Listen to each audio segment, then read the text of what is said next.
Sa gitna ng sangkaterbang mga batikos, iginit ni Senate President Chis Escudero na tanging Supreme Court lamang ang may kapangyarihang questionin ng mga pasya na impeachment court at hindi ang mga retiradong maestrado. Buong report, ikukwento sa atin ni Jason Gusilatar. Sa gitna ng sari-saring legal na opinyon kaugnay ng mga desisyon ng kasalukuyang impeachment court sa kaso laban kay Vice Presidente Sara Duterte, muling binanata ni Senate President at Presiding Officer Chis Escudero ang mga retiradong mahistrado ng Korte Suprema. Giit ni Escudero, ang tanging may kapangyarihang kumwestiyon sa mga pasya ng mga senator judge at ng impeachment court ay ang kasalukuyang Supreme Court. Aniya walang bisa ang mga opinyon ng mga retirado ng mahistrado pagdating sa legalidad ng mga prosesong isinagawa ng Senado. Bilang retired, hindi siya bilang retired justice ng Korte Suprema ang pwede magsabi nun. Ulitin ko ulit. Lahat ng ito, ang may kapangyarihan lamang magpasya kung may nilalabag na batas sa wala ay Korte Suprema. Hindi ako, hindi kami, hindi mga dating mahistrado.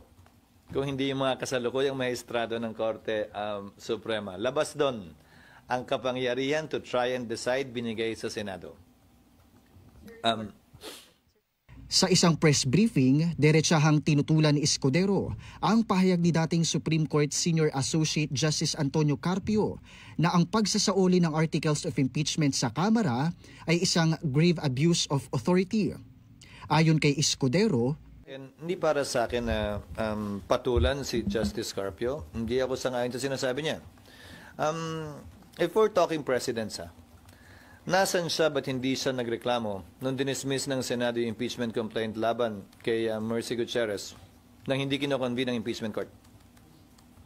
There is that precedent done by the Senate. Hindi ko sinasabing tama yun, pero ginawa na yun ng Senado noon. Nasan siya nung nagreklamo? Ba't hindi siya nagreklamo noon? Ipinunto rin ng Senate leader na sa pag-upo ng 20th Congress, magbabago na ang komposisyon ng mga senator judge at ng prosecution team mula sa Kamara, kaya't posible umanong baliktarin, baguhin o tuluyang talikuran ang mga desisyong ginawa ng 19th Congress Impeachment Court.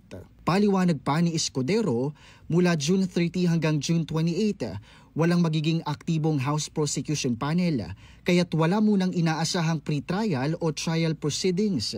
Gayunpaman, maaaring magsagawa ng deliberasyon ang impeachment court sa mga isyong maaaring ihain ng kahit sinong senador. Ako si Jason Gusilatar para sa Kwentong Politiko.